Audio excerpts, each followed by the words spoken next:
Well, good morning, Momentum, and good morning online. If you're watching online this morning, my name is Al D'Angelo. I'm definitely a friend of Dan and Shannon's and friend of Momentum since its inception a long time ago. And so always a pleasure to be with you guys. So what we're going to do this morning is sort of a summer parenting call-up, reset. You can label it whatever you want. I hope whatever God might have for you out of here you will take, and you'll just leave the rest behind. So summer is the time. If you are raising school-age children, summer is the time where you probably get more time with your kids. Sometimes that's great. Sometimes that's not so good, right? But you get more time with them. So my question this morning as we walk into this, if you're a parent in that phase of your parenting life, does your parenting intentionality tend to go up with summer, or does it tend to go down? And sort of, you'll understand maybe a little more of what I mean when we dig into this. We're going to be in Deuteronomy 6. So if you've got a Bible app or old school Bible, Deuteronomy 6, verse 4, we're going to be parked in there for most of the time this morning. Let's dig in there. I'm going to read it to you to start with, and then we'll just keep coming back to it. So Deuteronomy 6:4, it says, "Hear, O Israel, the Lord is our God, the Lord alone. And you must love the Lord your God with all your heart, all your soul, and all your strength. And you must commit yourselves wholeheartedly to these commands I'm giving you today. Repeat them again and again to your children.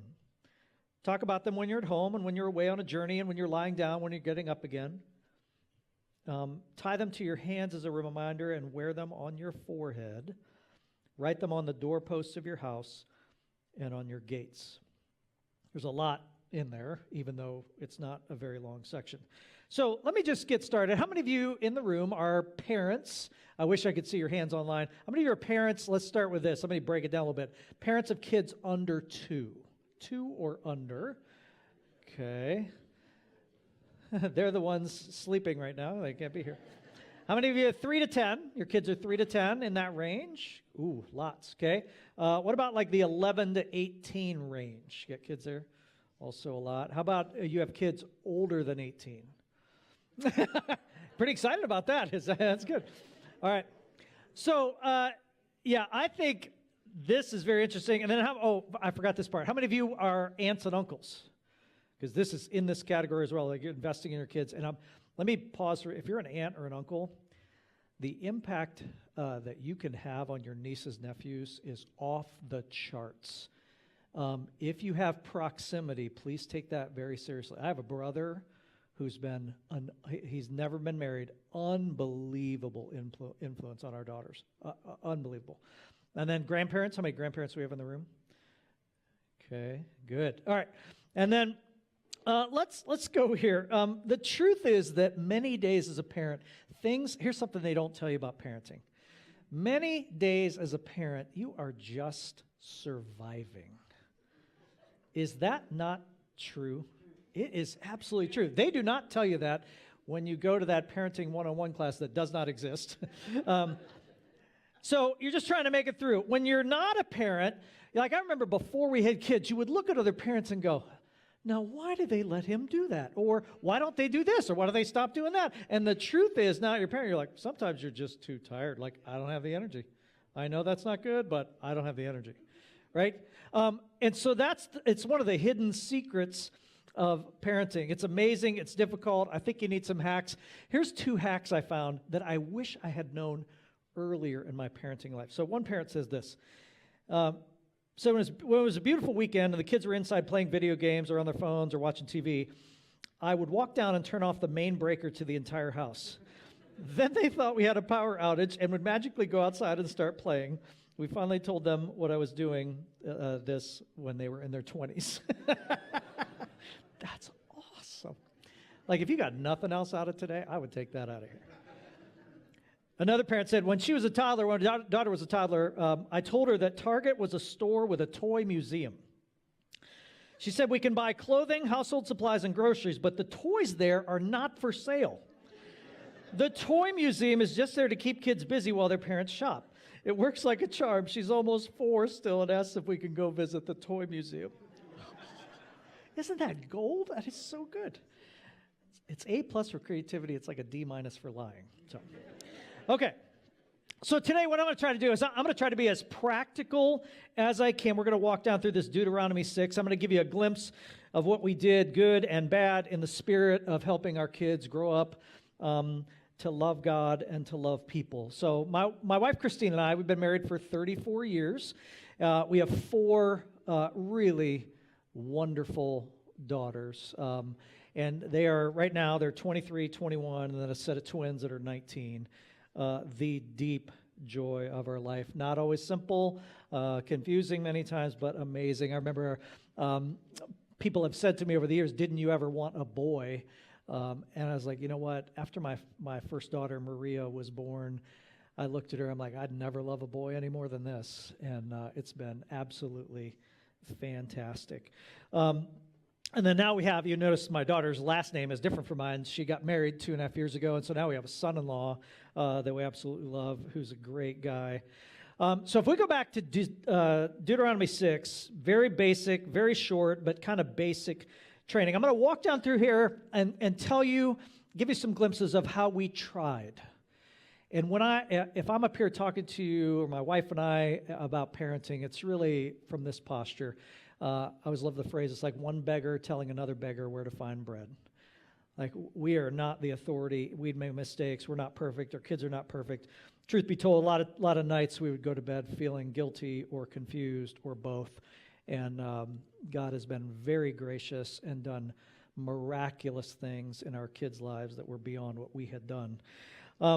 So Deuteronomy 6 actually starts with instructions that are not really for parents necessarily. They're for human adults, I would say.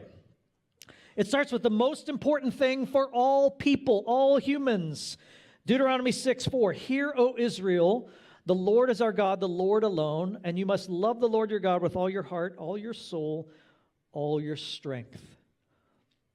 Now, when Jesus was asked what's the most important thing in human life, he would go here. This was his answer. It's this relationship of trust and love with the God who made you, with the Lord. This is a reliance on him for your life now and your life to come.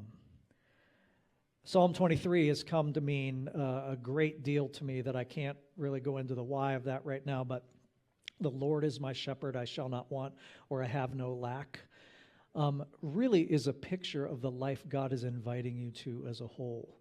Like where you keep growing up into maturity, trust, love, where you realize God himself is all you actually need, and you don't need anything else. He's enough.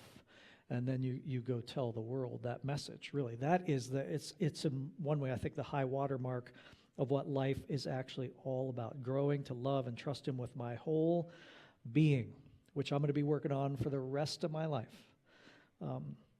I think he starts here with this verse 4, because this is the end game. And it's a great parenting principle, and I'm going to use this as number 1. Decide what kind of adult you're trying to grow in parenting. I had a great conversation with a children's pastor that used to work for us, and he actually said something I think is a great question. He said, are we raising human beings or human doings? And I want you to think about that, because it's a really great question for right now. It was a great question 20 years ago when he told me the first time. I think it's even a better question right now. Am I trying to raise a child who's able to do certain things, kick a ball, shoot a basket, get good grades, set up a good career, make money? Or am I trying to raise a child who is a certain kind of person? A human doing or a human being? Of course, it's a mix when you do this well, but I believe parenting in our time culturally, naturally focuses on raising human doings. Do you understand what I mean when I say that? Like, that's most of the focus. So pace of life, education, sports, lessons, camps, all of that push often toward human doings, a little more than human beings, or a lot more in some cases. What kind of adult do you want?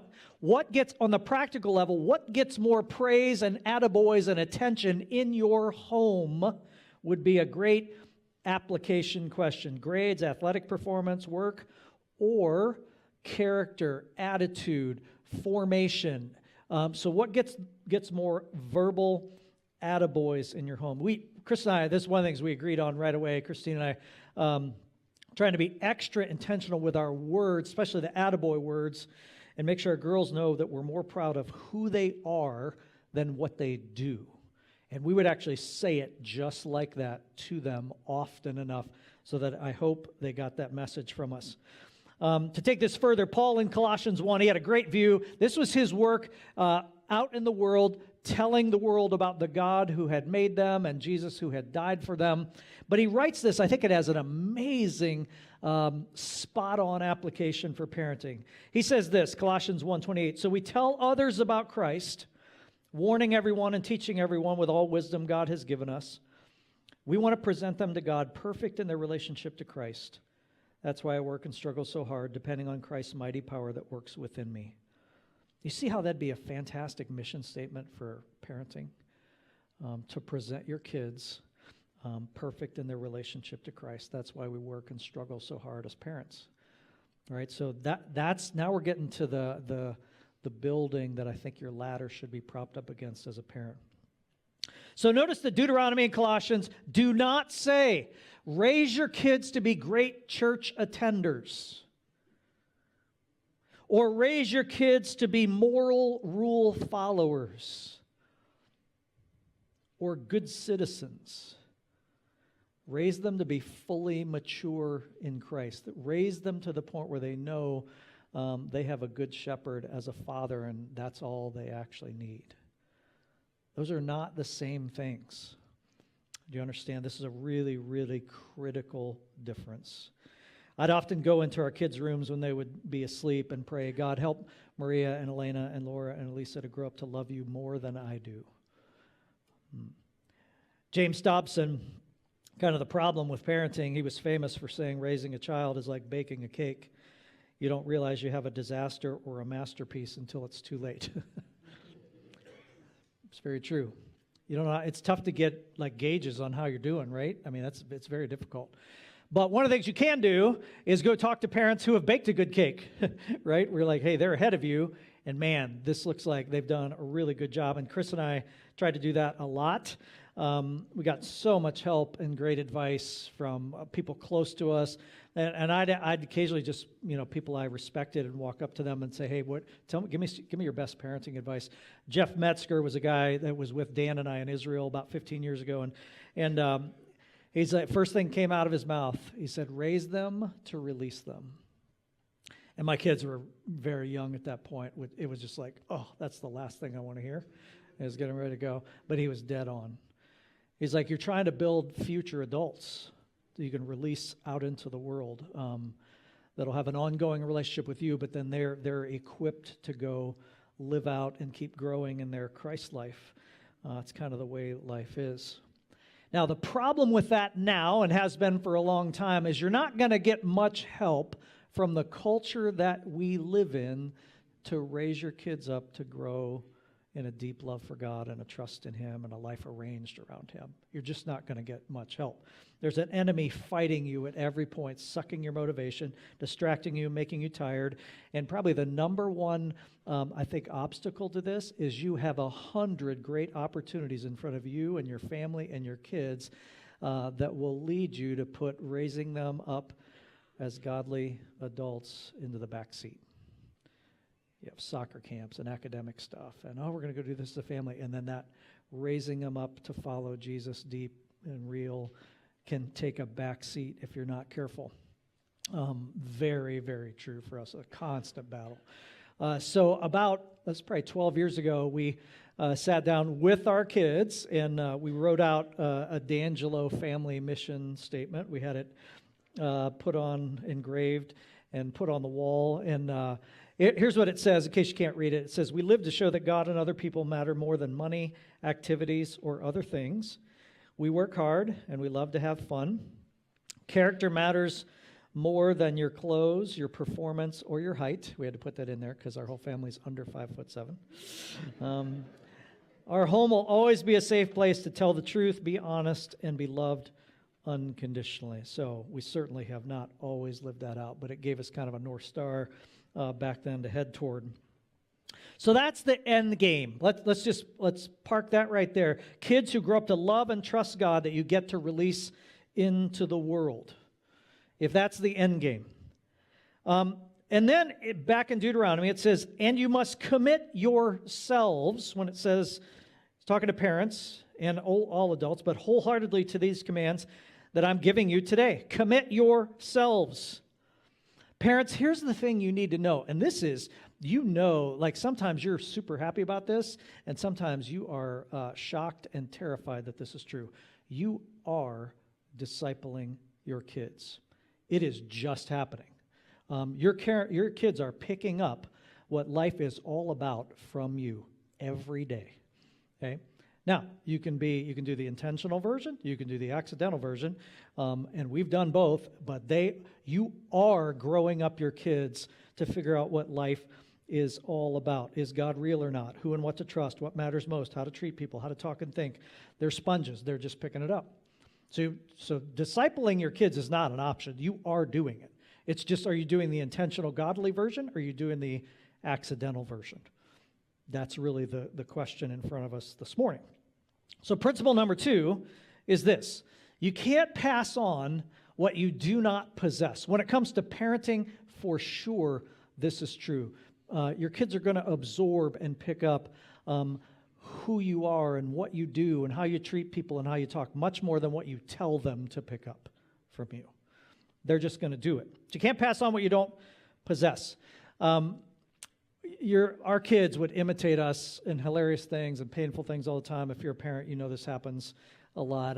What I do for a living now is I coach leaders and teams from companies, and I'll be on Zoom calls, and I do, with different companies, I do a lot of the same things at different points, and I know I could bring my girls up here, and they could recite probably a 10-minute section of my leadership coaching to any particular leader. They would know the phrasing and the illustrations, because they've just heard me do it all the time. I didn't even know they were picking it up. They were in the other room. They've imitated a lot more than that. They've imitated my sense of humor, which is pretty amazing. They've imitated the way I eat, not so amazing. Some of my wife's phrases I can hear coming out of their mouth, the way we love or ignore people, the way we pray or forget to, the way we spend money, the way we treat each other, the way we talk about people. Abraham Lincoln was fond of saying there's only one way to bring up a child in the way that he should go, and that's to travel that way yourself. There's just no substitution for this. So as a parent, the first person that has to get attention in this equation is you. It's like the oxygen mask on the plane principle. So when the oxygen mask drops, first thing they tell you is you got to put your own on first, or you're going to be crumpled in a ball and not nearly as helpful as you think you are. And this is parenting.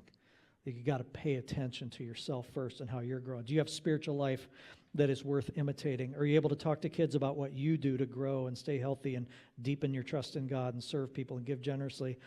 Or is there not much there right now?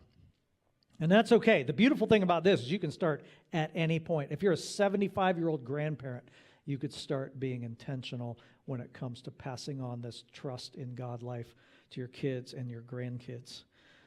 They will notice. I've watched adult children be impacted by the life change of their elderly parents because they've turned and started pursuing God at another level, and now they've got something to pass on. And sometimes that story is even more impactful. So let your kids watch you handle money.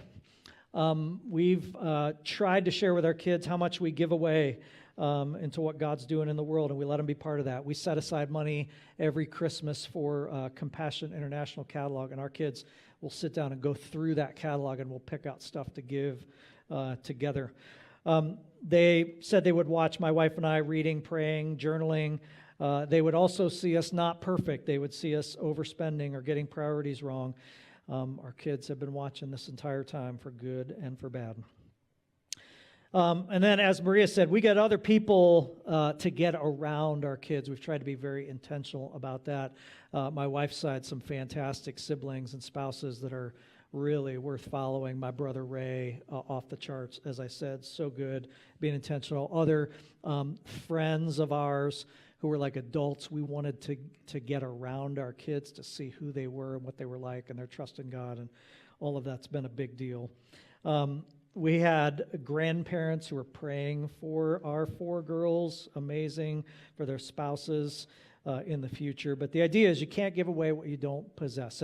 And of course, you can supplement that with other great people who have things you want your kids to pick up, but there's no substitute for you having something to pass on.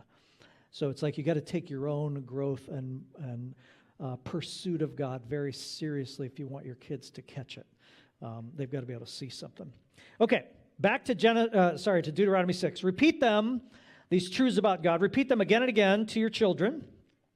Talk about them when you're at home, when you're away on a journey, when you're lying down, when you're getting up again. Tie them to your hands as a reminder. Wear them on your forehead. Write them on your doorposts of your house and on your gates. So here's how I would bring this into now, I think, in our language.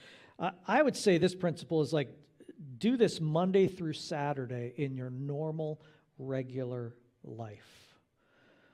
Don't just isolate this formation of your kids to Sunday morning for an hour or two. It's not going to work. I'm just going to tell you. If you actually want to help your kids grow up to love and trust the God who made them and the Jesus who died for them, if you just isolate it to this time slot on a one day a week, it's not going to work.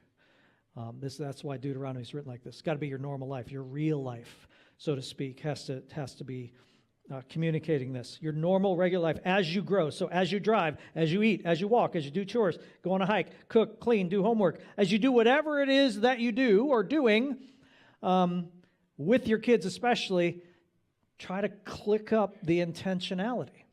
I mean, that's really what this is saying. Proverbs 26, the Abraham Lincoln quote, direct your children onto the right path, and when they are older, they will not leave it. So the idea is direct your children. Don't leave this up to chance. Don't leave it up to accident. Don't leave it up to the culture that you live in. It's not going to go well. You got to decide to do this. And I think part one of this might sound weird, but you got to decide to be parents. And you got to decide that's going to get a really high priority spot in your life. Decide that as your role as mom or dad, your kids growing as followers of Jesus is going to get your A game. And if there's trades to be made, other things in your life will get your A- or your B+ game. But this is going to get your A game. And this is a fight because the gravity is not going in this direction. One of the things that I had to come to grips with probably in the years of, like when my kids were starting to roll into the preteen years, we would watch a lot of parents start to check out from their kids, which is really odd because that's the time where you got to lean in more. Now, the leaning in has to look really different than it did in those first 10, 12 years of life. But you got to stay in the game. And so for me, it was like I decided like the years between 2010 and like 2022, I wanted no regrets as a dad because I knew I had one shot. Like I got this shot, these 10, 12 years right in here while all of my girls passed through the teen years and into early adulthood. So I tried to live that way. When I'm with dads especially, because I'm out in the business world a lot. That's where I spend my life. And I watch a lot of dads making the trade, and moms are doing it too, but like work life is getting their A game and home life is getting B or C or D level. And it's exactly the opposite of what it should be. And like, make sure your parenting is getting your A game, especially while your kids are in this spot, this phase of their life. The pressure is profound to go the other way.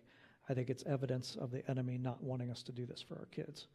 And so we talk about things like putting your career climb on hold, living in a lesser house, buying older cars so you can spend less time working and more on parenting. Let me just say this. A high-paced family life is not your friend when it comes to growing up kids who love and trust God. And so one of my questions often for families is, who's got their foot on the accelerator of your family? Is it you? Is it your spouse? Is it your kids? So a lot of parents will live as if, hey, whatever our kids want to do, we're going to say yes to. That's a mistake, in my opinion. because then you're just going to travel down this road that everybody else is traveling, and you're not going to have the same high priority of like, hey, we're trying to do something different here and try to help our kids grow up to love and trust the God who made them. And that's a different building that you're propped up against. So be careful. So the whole family sitting in a room on devices is not the same as spending time with them. Sitting on the sidelines cheering on your kids is not the same as spending time with them. Those are all great. Like, that's not awful. But make sure you don't confuse them. I see a lot of parents who are like, oh, sports are a thing. Okay. Do you really want that to be the fabric of your family life, or is there something higher that you're going for? I want there to be something higher that you're going for. Sports are not awful. They're great. There's all kinds of great stuff that comes with sports. Our kids played sports almost all the way through high school, but we set limits on how often and how much.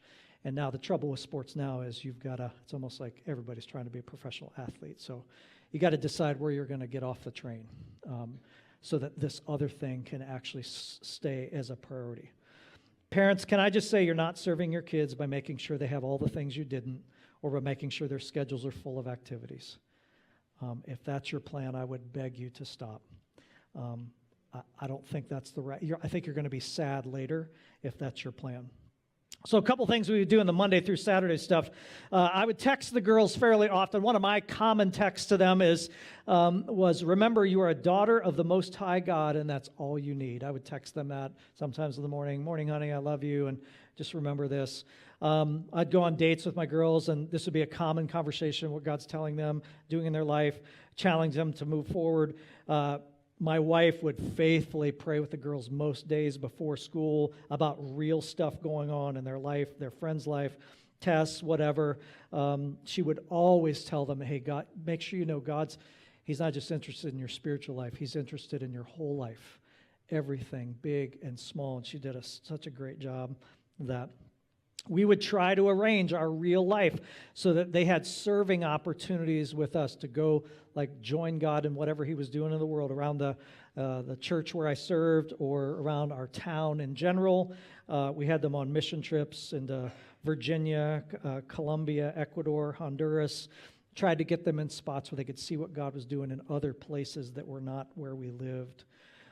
Tried to teach them how to pray in normal life situations. We came up with this thing, Pawita, P-A-W-Y-T-A, pray about what you think about. And it was just like I was trying to get them to don't pray like the religious prayers or whatever you think God wants you to. Pray about what's actually on your mind. Start talking to Him there about that real stuff. And so we would do that. All right, last principle. This one, let me word it like this. Give them truth and relationship, not rules and religion. This was a very big deal in the way we were trying to live out Deuteronomy 6 for us. So this might be surprising, but I was a pastor for 30 years, and I don't like religion. I want the truth. Don't give me something that feels good. Don't give me something that sounds nice. I want the truth. Get me down to where that is. Let's cut through the religious Christianese language and get to the real stuff. I talk to so many adults who are raised to believe that Christianity is a set of rules or a nice but optional part of a good life to make you feel good. We were not, with our parenting, we were not out to raise church attenders, as I said before, or religious rule followers. We were trying to raise girls who grew up to love the God who made them, to trust Him more, to take Him seriously, know they're deeply loved by the Jesus who died for them. And part of that, which is the church does not do a great job of this generally, is that we had to give our girls a biblical worldview. So the big questions of the world answered from a biblical worldview. Give them some rational truth connected to the Bible you're teaching them.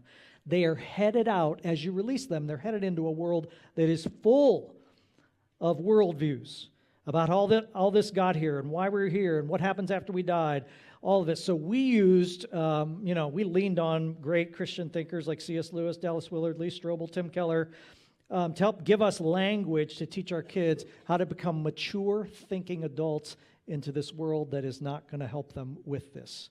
So I have a daughter at Ohio State right now in her going into her senior year. We've had lots of conversations about this and what worldviews she is coming up against and how this lines up. In our experience, if you make disciple making with your kids all about religious activity, that's often what makes your kids run. So if you set this up as the Christ life is all about you coming to church or reading your Bible this often, those are not the goal. The goal is they grow up to love and trust Him. And that's different from those things are all great. I hope you do come here. I hope you read your Bible. But if you focus on those too much, your kids are going to get a misperception about what this is all about. And you might have to grow out of that conception as well. One of the things that Maria mentioned is this really good app called the New City Catechism.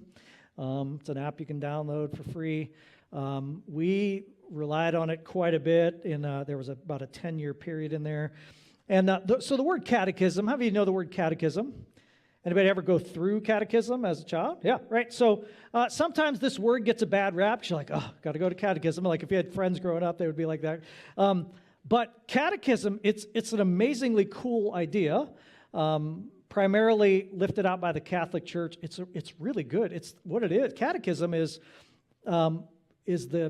my street level definition, the intellectual and theological center of the entire Bible, condensed down into something more understandable and digestible. So if you go grab a normal Bible and open it up, it's daunting, right? Catechism is, hey, we're going to try to condense this down to a great starting point. We're going to pull out the core and get you started there. And that's what New City Catechism is like. What they're designed to be repeatable questions and answers that go with them. All these core truths out of the whole Bible. What's our only hope in life and death is the one Maria said. What is sin was another one. I mean, it just goes through all kinds of stuff. It's broken into 3 segments. Really, really usable. It's got an adult version, kid versions. You could toggle back and forth. We would use it all the time. And she said we were doing it at the dinner table. That's correct. We would do it a lot in the car.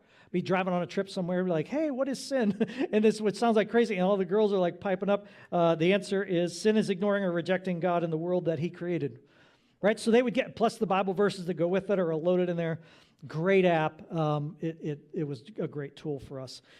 Nature was always a great segue for us into God conversation. It's sort of how I'm wired. Nature's always been a place where, like what God has done and who He is always just like, it like hits me in the face when I'm outdoors. So we'd be walking around and be like, hey, girls, look at that grasshopper. How hard do you think it would be to make a grasshopper? Let him talk for a while. Think about this, girls. One that can eat and walk and jump and fly. How hard would that be? And refuel itself, right? How hard do you think it would be to make a grasshopper that can make other grasshoppers?